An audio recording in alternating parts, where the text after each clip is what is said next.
I'm here cooking Sate Babi in Warung Putri. Sate Babi is well known throughout the region, and here she makes it with Bumbu Genep. Many places do it with Bumbu Merah, and she has her own spices in there as well, which of course she's very reluctant to give me as always.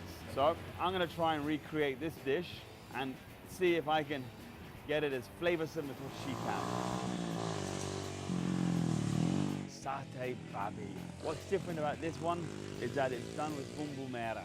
So I'm just going to start off with grating a little bit of palm sugar. Then I'm going to put a little bit of salt in there as well. And then I'm going to start to marinate my paste in that. Add my pork into here. There we go. And then just give that a mix. And really, you should be marinating this for about 5 hours in the fridge. And you'll get a really nice kind of darker color on the meat. Put a little bit of meat on here first, then put a little bit of fat on, and you repeat the process up and down. That's why it's always very good to be using a little bit of pork neck or pork belly, because that does have wonderful fat content on it. So I'm just going to pour a little bit of oil on here as well, mix that around.